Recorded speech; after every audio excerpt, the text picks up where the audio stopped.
नमस्कार दोस्तों, आज हमारे साथ डॉक्टर संदीप शर्मा एक बार फिर से जुड़े हैं। काफी समय के बाद डॉक्टर संदीप शर्मा हमारे सामने आए हैं। सर, बहुत बहुत स्वागत है आपका एक बार फिर से हमारे चैनल पे।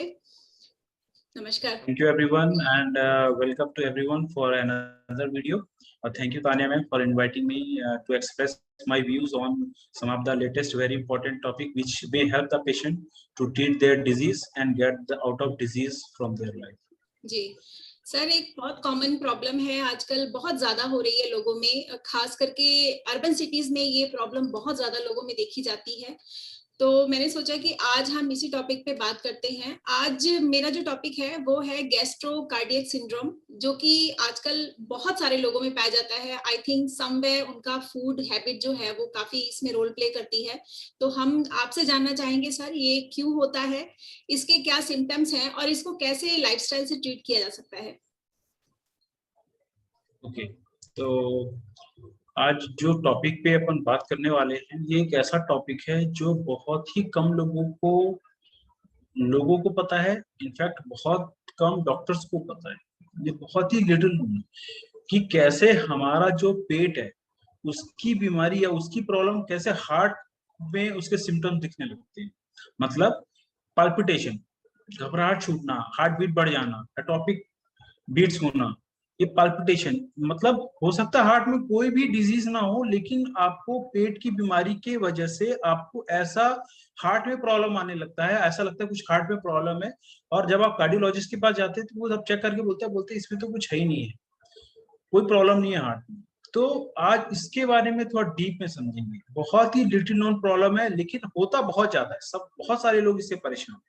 इसको बोलते हैं गैस्ट्रिक कार्डियक सिंड्रोम। इसमें क्या होता है कि आजकल पेट की बीमारी बहुत कॉमन है। बहुत सारे लोग, चूंकि हमारा जो फूड है वो प्रोसेस्ड हो चुका है, हमारा जो फूड खाने का तरीका है वो बदल गया है। हम लोग रेस्टोरेंट चेन्स, मैकडोनल्ड्स और बाहर खाने का जो हमारा हैबिट है वो बहुत ज्यादा बढ़ गया। जो पहले जो हम लोग कभी महीने में जाया करते थे वो अब हफ्तों में और हफ्ते में 2 बार हो चुका है। तो पेट की बीमारियों के पेशेंट की कमी नहीं है। और जब आपको पेट की बीमारी होगी तो आप पीपीस खा रहे होंगे, बहुत सारी चीजें खा रहे होंगे, ठीक है। तो ये क्या है, मतलब अब करना क्या है इसमें। इसमें ये इशू है कि क्या पेट की बीमारी क्या हार्ट के सिम्टम्स दे सकती है क्या। तो आज इसी की स्टडीज और इसी के बारे में आपको बताने वाला हूँ, जो पेट की बीमारी जिनको है उनको पता चल जाएगा कि हाँ ऐसा होता है। उनको अभी जब मैं बताऊंगा तो पता लगेगा कि हाँ मैं सही बोल रहा हूँ। तो सबसे पहले अपन समझते हैं कि अगर आपको एसिडिटी है या गैस फॉर्मेशन हो रहा है तो क्या होता है। ये हमारी छाती है, यहाँ पे हमारा दिल है और 2 लंग्स है, और ये हमारा यहाँ पेट है। तो इन दोनों के बीच में एक चीज होती है जिसको बोलते हैं डायफ्राम। तो डायफ्राम एक ऐसी चीज है जो हार्ट लंग्स को हमारे स्टमक से सेपरेट करती है। मगर जो हमारे खाने की पाइप है जो मुंह से होते हुए यहाँ जाता है वो हमारे हार्ट के बगल से गुजरते हुए जाता है।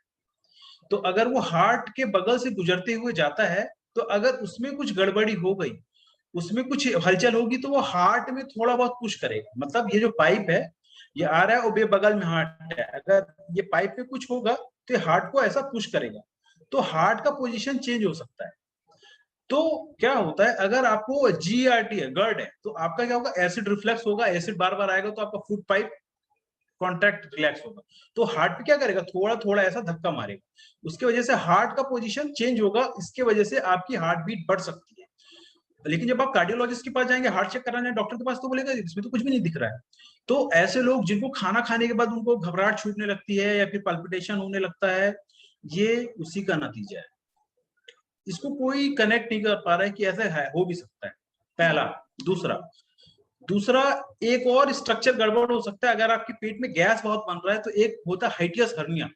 हाइटियस हर्निया में क्या होता है, हमारा जो स्टमक है वो डायफ्राम के नीचे है, लेकिन अगर अगर बहुत ज्यादा प्रेशर लगेगा तो स्टमक में कुछ पार्ट बाहर आ सकता है, डायफ्राम के ऊपर आ सकता है, ठीक। क्योंकि डायफ्राम एक छेद होता है जिसमें खाने की पाइप अंदर जाती है। तो अगर बहुत ज्यादा पेट में प्रेशर पड़ेगा तो ऐसा हार्ट बाहर आ जाएगा, और जब ये यहाँ पे आएगा तो ये हार्ट के पास आ जाएगा और ये हार्ट के पोजीशन को चेंज कर सकता है। और जब ये चेंज करता है है तो हार्ट में एटोपिक बीट्स और पल्पिटेशन हो जाता है। तो जितने भी हाइटियस हर्निया का पेशेंट है जिनको गर्ड होता है उनको हार्ट का प्रॉब्लम महसूस होता है, लेकिन कभी कार्डियोलॉजिस्ट को डिटेक्ट ही नहीं कर पाता क्योंकि एक्चुअली में हार्ट का प्रॉब्लम होता ही नहीं है।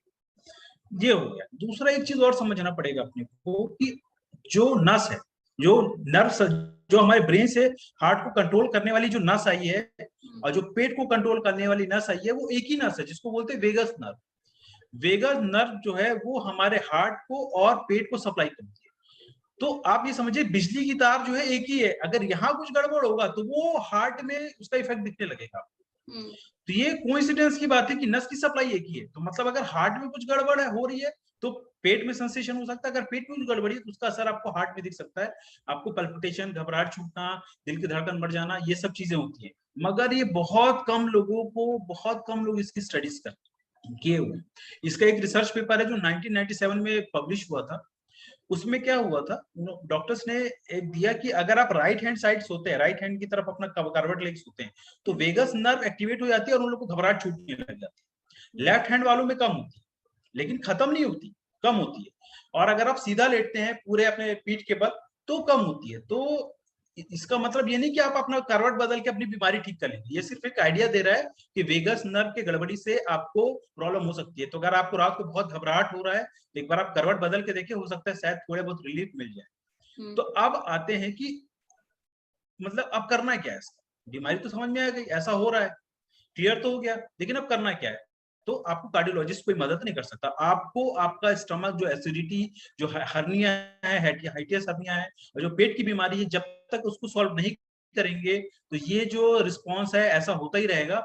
और जितने भी ऐसे पेशेंट हैं जिनको गैस्ट्राइटिस का प्रॉब्लम है, उनको हार्ट का प्रॉब्लम महसूस होता रहता है, कार्डियोलॉजिस्ट के पास भटकते रहते हैं, फिर कार्डियोलॉजिस्ट एक दिन उनको बोलता है आपका दिमाग सही नहीं है, आप डिप्रेशन के पेशेंट है, उनको साइकेट्रिस्ट के पास भेज देते हैं। फिर वो सेक्रेटरी की भी दवाई खाने लगता है और समझ भी नहीं आता कि पूरा जंजाल है क्या चीज। तो ये नीट एंड क्लीन क्लियर मैं बता दिया। अब आते हैं पेट की बीमारी। पेट की बीमारी पे पहले भी 2 वीडियोस में बना चुका हूं। तो अगर हम गैस्ट्राइटिस को अगर हम एनकाउंटर करें, उसको ठीक कर दे पेशेंट का, वो क्रॉनिक, क्योंकि वही तो ठीक नहीं हो रहा है, क्योंकि कॉन्सेप्टिव हिला हुआ है। सबको कहना है कि एसिडिटी में एसिड बढ़ा है, जबकि वो एक्चुअली में प्रोडक्शन कम होता है, और हम उसको और एसिड, एंटा एसिड दे दे के वो बच्चा कुछ अभी बर्बाद कर देते हैं। तो जब एसिडिटी ही ठीक नहीं होगा तो कार्डियक वाला प्रॉब्लम भी ठीक नहीं होगा, पहला। दूसरा, आज के डेट में जिसको गैस्ट्राइटिस है उसको पीपीआई दिया जाता है, प्रोटॉन पंप इनहिबिटर। इससे होता क्या है, विटामिन बी12 का एब्जॉर्प्शन कम हो जाता है, आयरन का एब्जॉर्प्शन कम हो जाता है, और मैग्नीशियम का एब्जॉर्प्शन कम हो जाता है। और ऐसे में हाइपोमैग्नीसीमिया हो जाता है, हमारी बॉडी में मैग्नीज की कमी हो जाती है, जिसके कारण हमारे हार्ट का जो सिस्टम है वो एटोपिक बीट्स और ये जो घबराहट छूटना, ये सब सिम्टम्स आपको दिख सकते हैं। तो करना क्या है, आप बोलेंगे सर अगर पिल्स खिलाते हैं मैग्नीशियम वाला तो काम चल जाएगा। चल तो जाता, लेकिन आप तो पीपीआई खा रहे हैं ना, वो तो एब्जॉर्ब ही नहीं हो रहा है। आप तो खा तो पहले भी रहे थे, लेकिन चूंकि एब्जॉर्ब नहीं हो रहा था इसीलिए तो दिक्कत हुई। तो इसका सोल्यूशन एक ये हो सकता है कि भाई कुछ दिन आप पीपीआई बंद करें, फिर मैग्नीशियम का टेबलेट खाएं। लेकिन ये शॉर्टकट तरीका हुआ। परफेक्ट सोल्यूशन क्या होगा कि आपका गैस्ट्राइटिस ही क्या कर दें, ठीक कर दें। अब गैस्ट्राइटिस को ठीक जब कर दे जब गैस्ट्राइटिस को अच्छे समझ तो ले, यही तो नासमझी है सबसे बड़ी। तो इसमें प्रॉब्लम क्या है, आपका जो गैस्ट्राइटिस है उसमें एसिडिटी जो है, आपका जो कॉन्सेप्ट है कि एसिड बढ़ रहा है वो कॉन्सेप्ट ही गलत है। वो कॉन्सेप्ट को कैसे ठीक करेंगे, हम ऐसी चीजें करें कि हमारा स्टमक का एसिड जो डिमांड है फूड का, वो हम ऐसे फूड खाएं जिसका एसिड डिमांड ना हो, पहला। दूसरा, ऐसी कोई भी चीजें ना खाएं जिससे हमारा जो एसिड जो बना हुआ है वो न्यूट्रलाइज हो जाए। क्यों ऐसा होगा तो क्या होगा, ऑन द स्पॉट तो रिलैक्स आपको मिल जाएगा, रिलीफ, लेकिन ट्रीटमेंट कभी नहीं। तो जो पहले के जमाने में जब मैं कॉलेज ज्वाइन किया था उस समय सिर्फ मोटे लोगों को ही पेट की बीमारियां हुआ करती थी और गार्ड हुआ करता था। आज के डेट में पतले दुबलों को भी हो रहा है, जिनको वेट नहीं है उनको भी हो रहा है, तो ये बहुत कॉमन डिजीज है। तो सारांश यही है, आप अपना एसिडिटी ठीक करेंगे तो गैस्ट्रोकार्डिक सिंड्रोम जो है वो आपको नहीं होगा। और गैस्ट्रोकार्डिक सिंड्रोम के चूंकि नॉलेज बहुत कम डॉक्टर्स को है, तो हो सकता है वो डॉक्टर्स आपको इससे कभी रिलेट ही ना कर पाए, और रिलेट कर भी लेते हैं तो आपका गैस्ट्राइटिस का ट्रीटमेंट तो कभी होता ही नहीं है। तो करने के बावजूद भी उसका सोल्यूशन नहीं निकलेगा। तो सोल्यूशन तभी निकलेगा जब आप डाइट एंड लाइफस्टाइल मेडिसिन तरीके से अपना इलाज करेंगे, तभी सोल्यूशन निकलेगा, तभी दोनों बीमारियां एक साथ ठीक हो जाएंगी, जबकि वो हार्ट की कोई बीमारी है ही नहीं, वो सिर्फ आपको लगता है होता है डिस्टर्बेंस की वजह से। तो यही है पूरा सारांश। जी, आपकी बातों से इतना तो समझ आ गया सर कि पहले अपना गैस्ट्रिक, अपनी एसिडिटी को ठीक करना है। तो दर्शकों से मेरा यही निवेदन है कि आप लोगों को काफी हद तक सर की बातें समझ आ गई होंगी। सर ने जो जो चीजें मना की हैं उन चीजों को आप लोग फॉलो कीजिए, लेकिन उसके बावजूद भी अगर आपको लगता है कि आपको गाइडेंस की जरूरत है, आपको मेडिकल एक्सपर्ट की जरूरत है, तो संदीप शर्मा सर आप लोगों के साथ हैं और आप उनके पीए से कंसल्टेशन करके अपॉइंटमेंट फिक्स कर सकते हैं सर के साथ, और लाइफस्टाइल से बिना दवाइयों के आप अपना इलाज कर सकते हैं। मैं खास करके सर को बार बार अपने चैनल पर ला करके आप लोगों के सामने इसलिए कर रही हूँ क्योंकि मैं चाहती हूँ कि आप सभी लोग लाइफस्टाइल की तरफ जाएं, क्योंकि एलोपैथी से अब तक किसी का कोई भला नहीं हुआ है। दवाइयां सिर्फ बढ़ती ही चली जा रही हैं, लोग बीमारी की तरफ जाते ही हैं। तो बेहतर यही होगा कि अब हम लोग वापस रिवर्स हो जाएं। So thank you so much sir. मैं उम्मीद करती हूँ जिन लोगों को आपकी मदद की जरूरत होगी वो लोग आपसे जरूर कंसल्टेशन करेंगे और अपनी बीमारियों को ठीक करेंगे, क्योंकि ये एक ऐसी बीमारी है जो लगभग हर घर में किसी ना किसी को मिली जाती होती है और समझ नहीं आता है। आप बिल्कुल सही कह रहे हैं। अंत में डॉक्टर जो है वो साइकेट्रिक हेल्प के लिए भेज देता है, वो कहता है कि पागल है, इसको कुछ नहीं पता, ये बिना मतलब के परेशान हो रहा है। तो मैं आपसे थैंक यू कहना चाहूंगी क्योंकि काफी समय के बाद मैं आपको लेकर आई हूँ। मैं भी थोड़ी प्रॉब्लम से आजकल आपको पता ही है थोड़ी प्रॉब्लम है मुझे भी। So I will see you again sir in my next video very soon. Thank you so much for visiting us. Thank you so much sir. Thank you everyone and have a nice day.